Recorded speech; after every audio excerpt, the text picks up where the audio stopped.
Welcome back. My first guest is Jeff Gillies, our Economic Development Director for the town of Clarkstown. Welcome, Jeff. Morning, George. So, Jeff, delighted to have you on the program. You've really been a great addition to the town. Before we actually get to some of the things that you've been working on over the last 7 months, maybe we can give our listeners and our viewers an opportunity to be able to learn a little bit about you. So maybe you could tell us a bit about your background and your education. Sure. So I'm a local product. I lived in Clarkstown since I was approximately 2 years old. Grew up in Congers. My mother's family was from West Nyack, and my father's family lived in Bardonia. Went to St. Paul's Elementary, went to Albertus Magnus High School, Villanova University. So basically have lived in Clarkstown for the majority of that time. I did have a short stint where I lived in Westchester for a number of years. In terms of my business background, I spent 22 years in transportation and logistics, the last 10 of which were in strategic business development, which really ties into what I'm doing here at in the town of Clarkstown. And I know, Jeff, we had certainly one of the recommendations of our Economic Development Committee was in the report that was done within the last 18 months was to look to bring on an economic development staff person. I know in my conversations I've had with our civic associations, our chambers of commerce, and Rockland Business Association, Al Samuels, there's certainly one of the issues that we see on the local level is you have the supervisor who will often do a lot of work in economic development, but having a dedicated staff person that can really kind of fit in the nooks and crannies and also be proactive in terms of bringing in business leads and opportunities is really something that is a missing piece in a lot of the towns and villages. Nobody else in the county has an economic development staff person other than county government. So it really was a recommendation of our Business and Economic Development Committee, something that I wanted to do for a number of years, and lo and behold, you've come into the position. How's it going so far? It's going well, believe it or not. We're in challenging times, obviously, and a lot of it has been working with businesses on what you might consider negative things, such as being shut down, reopening, restrictions on our restaurants. So it has been a lot of creativity in trying to find ways to help them. As the town board passed a resolution to help us expand our outdoor dining areas. But a lot of it's kind of been the bearer of bad news, telling our restaurants, hey, 10 p.m. closing, only 4 people at a table if you're in the yellow zone. But surprisingly, overall, we have a pretty robust pipeline of what's coming into Clarkstown. And the good news is that there is definitely light at the end of the tunnel here. Now, I know some of these major projects are going to take time. It's going to be a while before we see them, but we do have them coming in. Businesses are opening. You've been going to the ribbon cuttings with me. So we've been to several of them. Restaurants, automotive, At Home is poised to open at the end of January. That's a pretty big major retailer that's coming into Clarkstown. So it's surprisingly good considering the climate that we're in. So and what do you attribute that to? And I do want to go back a bit to some of the things you've been doing during the pandemic, which I think have really been very helpful. But what do you attribute it to? I know there's been some recent studies about the growth of economic development in the suburbs has really been focused, particularly outside of New York City in the last couple of years, on multifamily type developments. We absolutely are seeing a movement of people coming into the town from out of New York City, and New York City is just hemorrhaging people at this point. So there are a lot of new residents that are coming in that hopefully they'll see a show such as this and start to realize some of the other things that the town offers. But what do you attribute to some of the growth that's taking place? Because there is growth. Definitely. So you hit the nail on the head, George. It's the residential market is extremely hot right now in Clarkstown and in Rockland County as a whole, I would imagine. So that is a driver. People sometimes think that residential development and business development are completely separate, but that's completely not true. They're very much tied to one another. When you have people to support your businesses. So people moving in is a great thing, and that is definitely driving some of the willingness of businesses to open here.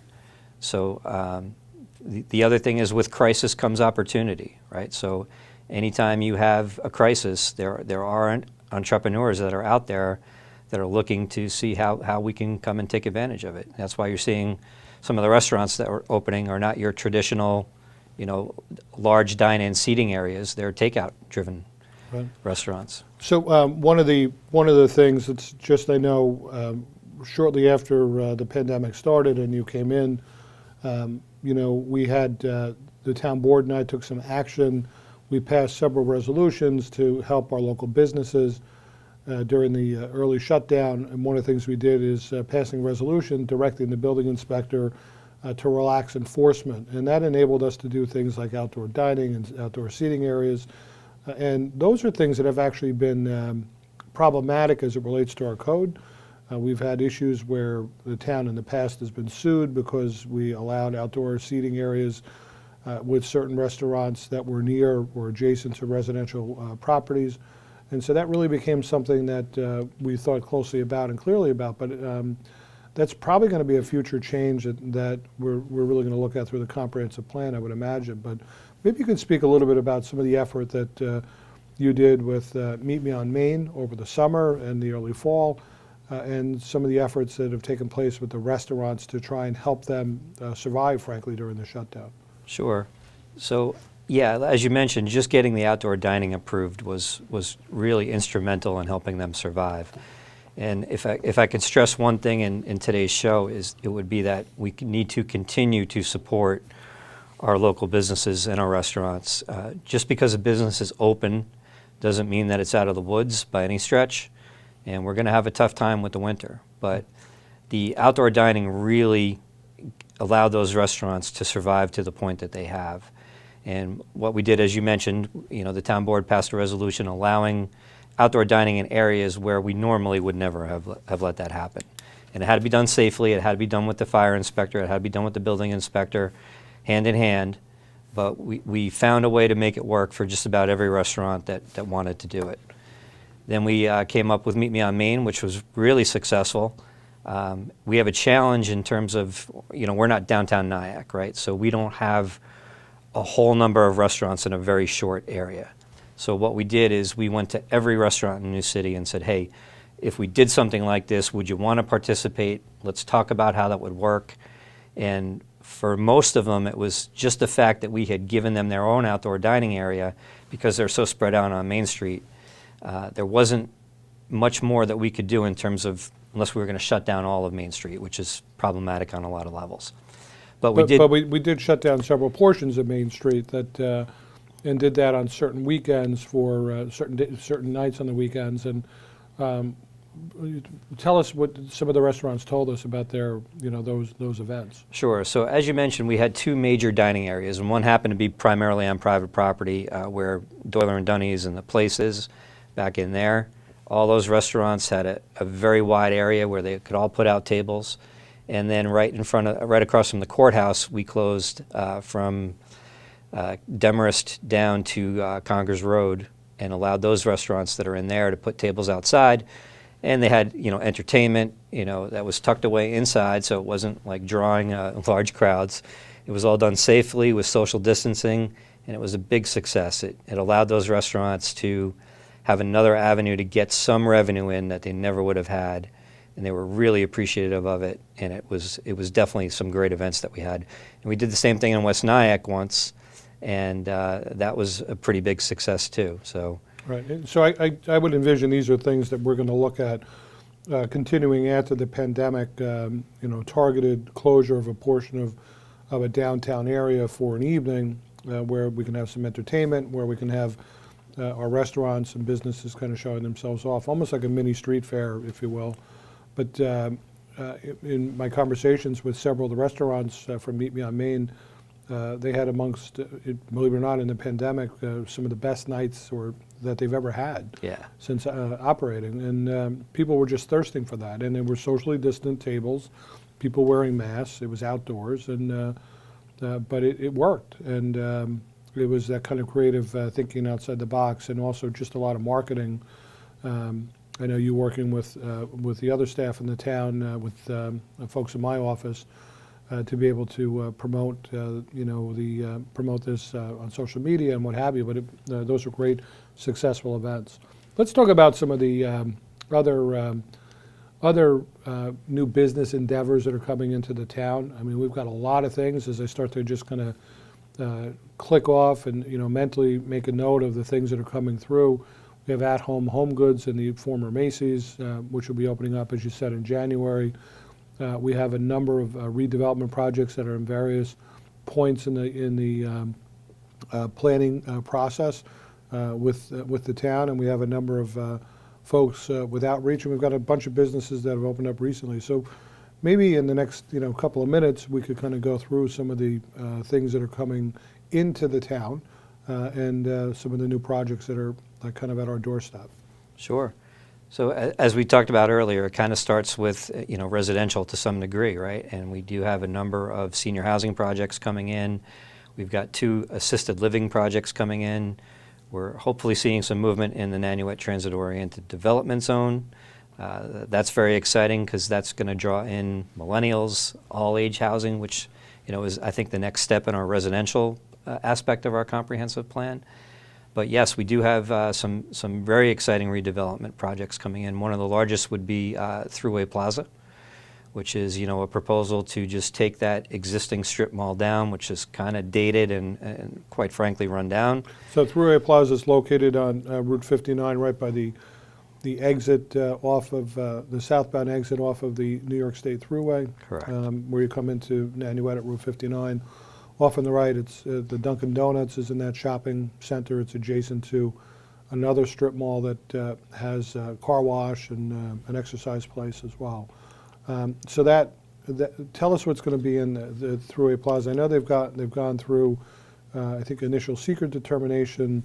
The town board recently voted to allow them to have the waiver for the gas station. Because it requires a town board approval. They'll have to go before several of the other land use boards, so it's going to be a good number of months before they potentially have all their approvals. But if they do receive all those approvals, we could have shovels in the ground late in 2021 potentially. And so what's going to be involved in that project? Sure. So they're looking at a quick check gas station, Holiday Inn Express. You'll get a brand new Dunkin' Donuts there, and trying to think of the restaurant. There's another restaurant. It's Taco Bell. Right, Taco Bell. So there's another pad restaurant as well. Correct. And a complete overhaul of that site. It'll actually be pushed back, a lot of green space landscaping, also some significant upgrades to the timing on the traffic lights, which will improve traffic flow, and some upgrades to Route 59 right in front of the location, as well as new sidewalks, and as I said, some real green space. So it should be a beautiful project, and really it'll be a great redevelopment of an underutilized parcel within the town. What are some of the other projects that are coming through? Sure. So as I mentioned, we've seen a number of smaller businesses open up. We had a Blossom Root restaurant right here in New City that just opened up. We've got Shake Shack and Chipotle. Chipotle is actually open now. Shake Shack is a little bit behind. I don't have a firm date on that yet. Sangria's opened up a location in Nanuet. They have 2 in Congress currently. So we are seeing, movement in that small sector. And then our manufacturing companies are doing extremely well. We have a pharmaceutical industry in Clarkstown that is absolutely crushing it right now. A number of those companies are looking to expand within Clarkstown, which is terrific news. You have another Pearl River Pastry, which is doing extremely well. So we do have a number. So back to the pharmaceuticals. I know Chartwell Pharmaceuticals is looking at an expansion, and that's over in Congress. We had Star K White that actually doubled the size of their business. That literally had their opening just before the pandemic. Folks may not know about Star K White, but Star K White is actually does the food additives for almost every major ice cream brand in the world. Correct. And those food additives are actually manufactured right over here in Congress. And that was a major economic development project on the order of over $25 million. We also have just recently Arc of Rockland sold their headquarters, and we now have a warehouse company that's going to be coming in. Arc is looking to stay within the town, but we have certainly have that over in that 9W and 303 corridor, where we have a lot of pharmaceutical companies. We also have Vitain Pharmaceuticals with an approval. They'll be expanding. Intercos is looking at expanding over there. So we have, it's hard to believe, but in Clarkstown we have a very strong and significant pharmaceutical footprint that is doing very well, and almost every one of those businesses is looking to expand their corporate headquarters, their manufacturing sector as well. Also Landmark Corporate Park as well, with their first building. That had been actually approved over 12 years ago. And with the first real economic crisis we had of this century in 2008, with the slowdown, they had been approved and they didn't build, but they actually have completed construction during the pandemic of their first building. And so we have a number of businesses that will be moving into Landmark Corporate Park. Are there some of the other entities that are coming through? I know we're talking about some housing projects and housing opportunities, senior citizen housing, and talk about the importance of a diverse housing base. It really can't be understated. You need to have diversity in your housing. You can't have all of one. You need a wide variety of ages, income levels, not only for your workforce, but for the people that are supporting your business. And it really helps people stay in Clarkstown. People love Clarkstown, but unfortunately over the years, until the pandemic came in and we've seen an influx, it was, hey, I can't afford to stay in Clarkstown anymore, or they don't have the housing that I need for my mother or my father or my grandmother to remain here, and they're going to go down to Florida or the Carolinas. And when you have multiple levels where your kids now who are moving out and graduating college, there's apartments for them to stay in, and we have senior housing so that your parents can stay here. Now you have a whole family that can remain in Clarkstown, and you've got all the business opportunities that those age segments support. So it's a win-win for everybody, workforce, for business support, for everybody. It's to have that level of housing diversity is key to keeping our economy going. So at Atria, you had mentioned earlier, it's a new assisted living with a memory care component, memory care unit. Had an opportunity to tour that recently. They'll be opening up in January as well, and that's a strong new addition to the housing market here. It's 80 units, right adjacent to the New City Post Office on the former horse farm property. So that's another type of housing that we need within the town, and that's certainly a great addition. We had Sunrise, now we have Atria, so having two within the downtown area are great within the town. We also have Vanderbilt Grand, which is going to be coming forward. It was approved again very many years ago. Their owners now are very anxious to get moving. That'll be 100 units of luxury senior housing with some significant upgrades. That's going before the planning board to get their permits, their approvals renewed. And that's directly across from Town Hall on the old Vanderbilt lumber property. In addition to that, the Sisters of Charity just completed Vincent's Village. They'll be having people moving in January and February, another 94 units.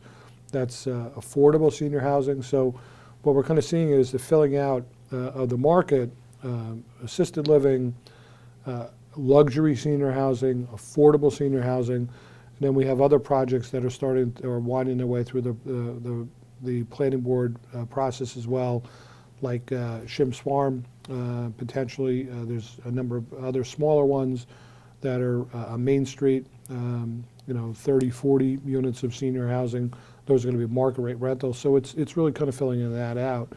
And then, of course, the Nanuet TOD, which we're hopeful that the major property owner of about a third of the acreage that was rezoned, they've informed us that they're going to be coming in with some plans by the start of the new year, and hopefully we'll have the first 200 units. That'll be market rate rental units that'll be hopefully drawing millennials and folks that want to be near the train line and can commute down to the city. So Jeff, we're about out of time, but I'd like to kind of conclude. You certainly have rolled up your sleeves, and there's a lot of outreach that we didn't even touch on that you're doing to try and bring in new businesses into the town and what have you. But I think one of the things, maybe you could speak to this, that's been so helpful is that you become like a point person to assist businesses as they're interacting with the town. Could you speak to some of those things that you do? I mean, it's everything from talking to the building department to the planning department. Maybe speak, almost how you become like an expediter for businesses dealing with the town. Maybe speak to that. Sure, and that's really a key component. As you mentioned, you had the Economic Development Council that, strongly recommended that this position exist. And, one of the first things I did was start reaching out to the business community, and they were all thrilled that we had this going on where, they had a point of contact. They had somebody that really was there to help them through the whole process. And a lot of my job so far has been internally, working with the planning department, working with the zoning board, working with the planning board, working with your office, working with the building department. So, these projects, any major development project is not a simple thing. And there's a lot of government red tape that people have to jump through. So a lot of it has been, hey, what's the next step? How do we keep everybody in line to keep this project moving when it's a good project, right? And so just having the businesses having somebody to go to has really been helpful to them. And we have definitely seen projects remain on track that would have otherwise gotten delayed or even laywayed because of a miscommunication, a misunderstanding with the planning board. No, hey, planning board's against this, but that's not what the applicant really meant to convey to them. So if we can clear up any of those misunderstandings, get everybody on the same page, help the applicant understand what the planning board is looking for, to give them a better shot of coming in with an application that's ready to go, where there's not a lot of back and forth on it, and everyone understands where everyone is coming from. Great.